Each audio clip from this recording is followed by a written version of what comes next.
Nossa República está de volta entrevistando nesta semana a Alice Tualti, diretora executiva do Instituto Centro de Vida em Mato Grosso. Alice, eu fiz um comentário sobre a falta de responsabilidade, de efetividade nas punições pelos crimes ambientais e uma certa acomodação, tanto do setor produtivo quanto das ONGs, de uma maneira geral, que já não estão tão presentes nessa cobrança, né? Exigir um rigor maior nesse tipo de cobrança.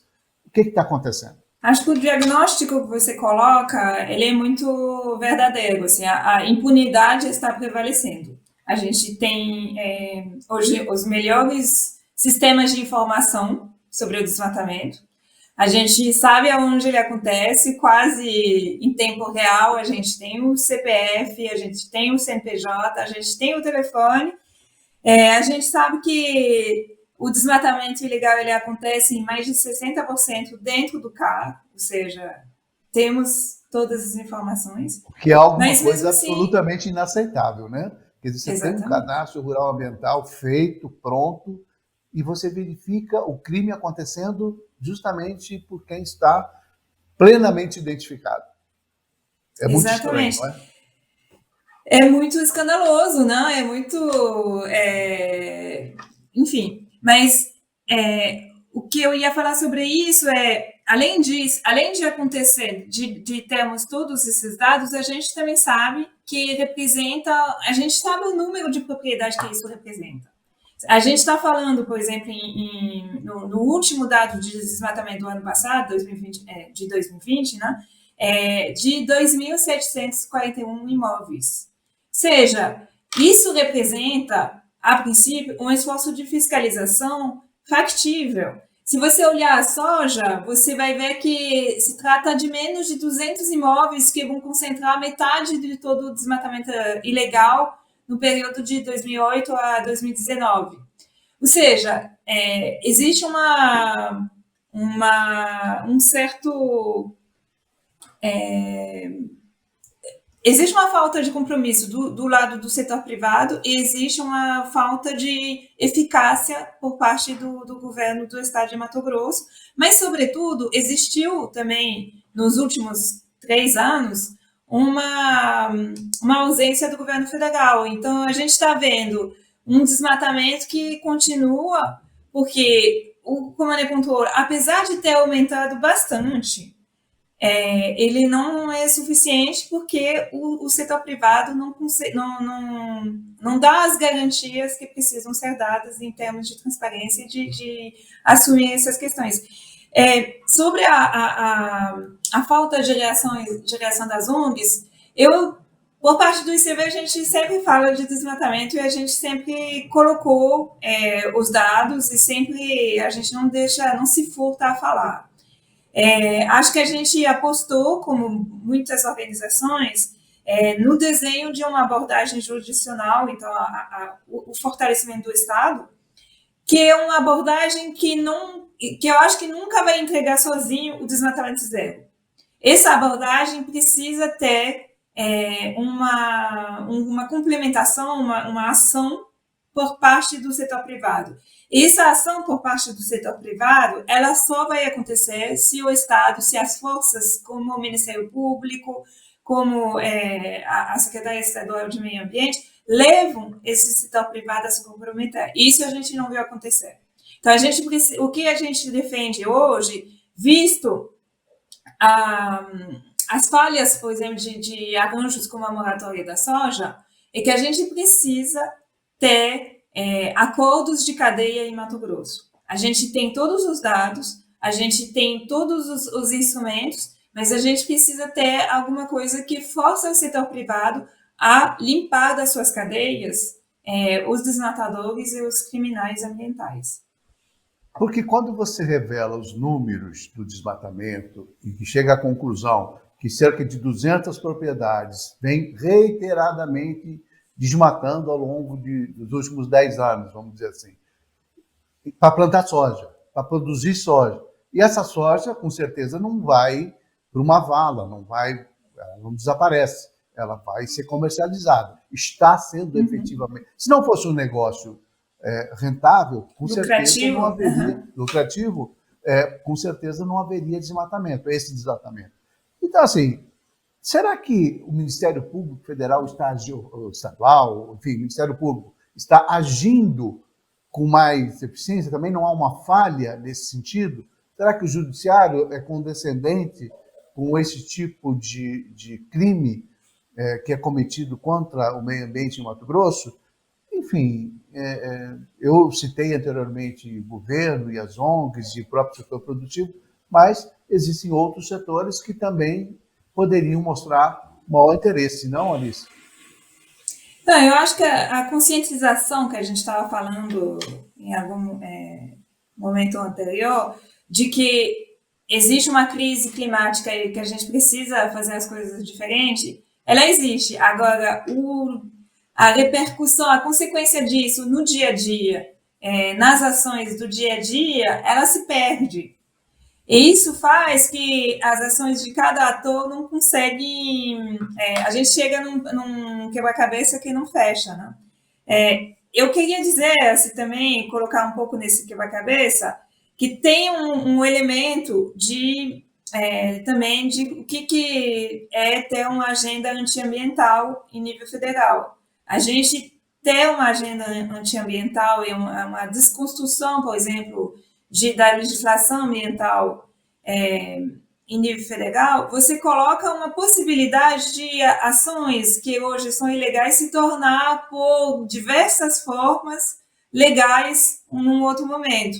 Então, foi o perdão que significou, por exemplo, o Código Florestal de 2012.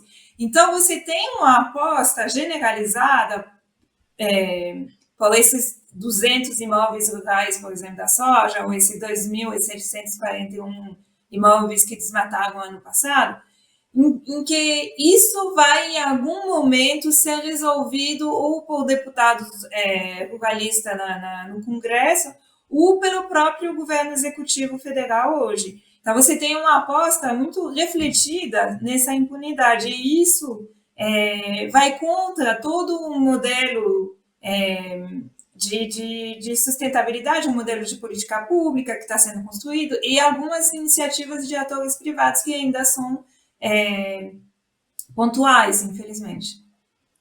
Verdade. A gente chega à conclusão lamentável que a impunidade é muito grande, por isso as coisas continuam acontecendo.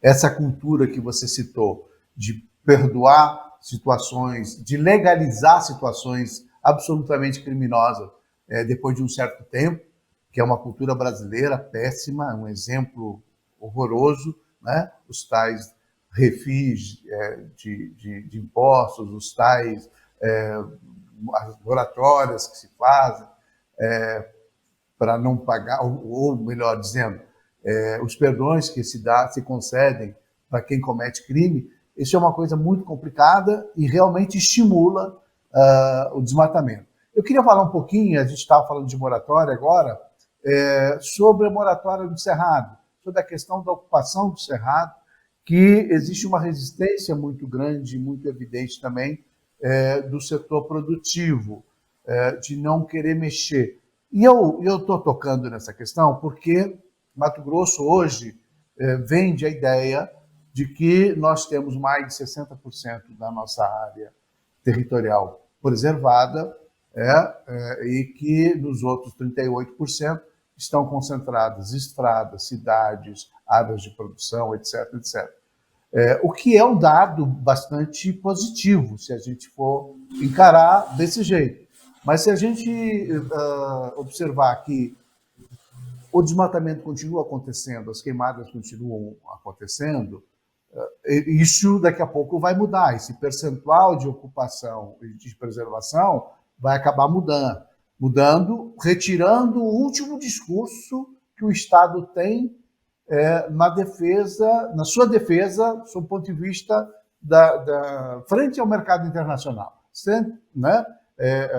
Quando o Mato Grosso vai a uma COP ou um evento qualquer nesse sentido, de defender essa tese é muito bom, mas daqui a pouco esse argumento, se continuarem as coisas como estão, esse argumento vai se acabar. Tem isso e tem essa questão da moratória do Cerrado, que eu queria que você falasse um pouquinho. Tá, eu acho que não tem problema Mato Grosso ir para a COP com enfatizando que 60% do seu território está preservado. Eu acho que não tem problema ele colocar uma ambição, eu acho que é até bom ele dizer, ó, eu quero contribuir na redução das mudanças climáticas e eu quero fazer a minha parte. Só que é fundamental isso ser um discurso que se aplica também dentro de casa, ou seja, quando volta a Mato Grosso, não dá para aprovar mineração em reserva legal, porque isso vai causar mais desmatamento, e não dá para ter discurso contrário ao que foi colocado para fora. Senão a gente chega no que fala em inglês que é greenwashing, ou seja, esverdeamento. Você vender alguma coisa por mais verde que ele é, assim, você não ser transparente Você sobre o perde que a você tem. credibilidade, né? Exato. Isso traz perda de credibilidade, que é a pior coisa que pode acontecer para um país, para um estado produtor como o Mato Grosso.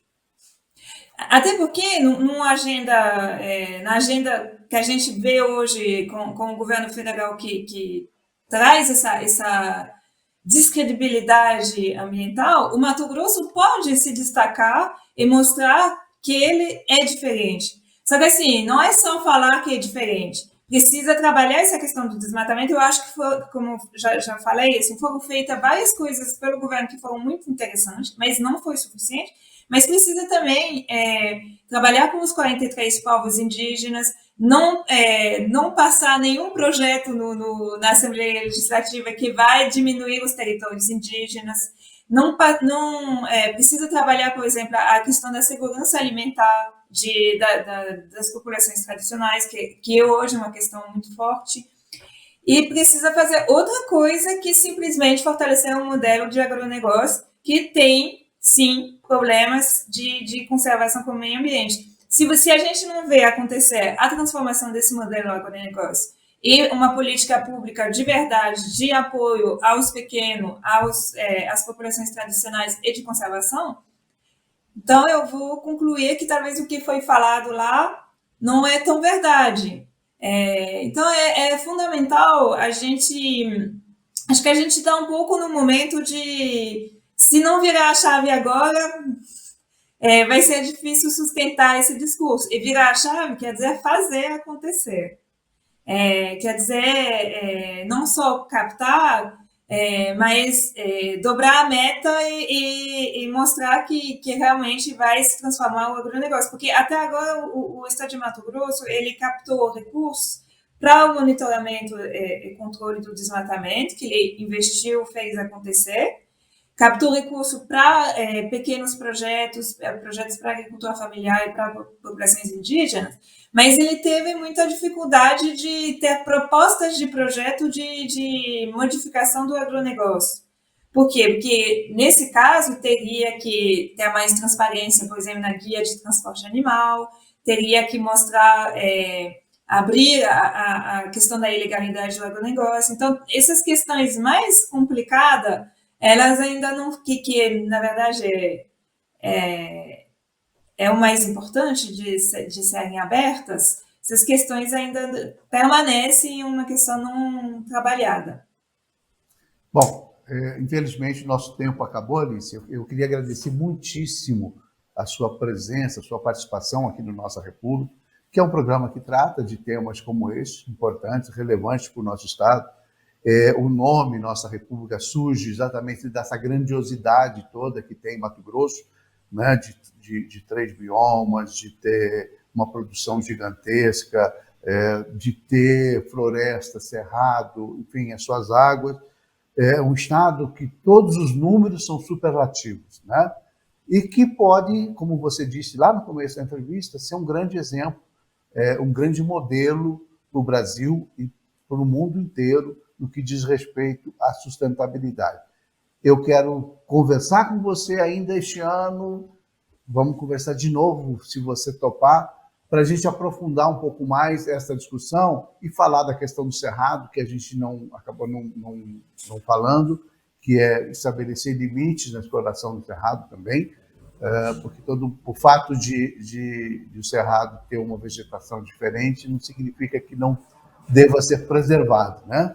Principalmente porque nós temos muitos rios no cerrado, né? Muita produção de água no cerrado. Enfim, brigadíssimo e espero ver você em breve aqui no Nossa República. Obrigada, será um prazer.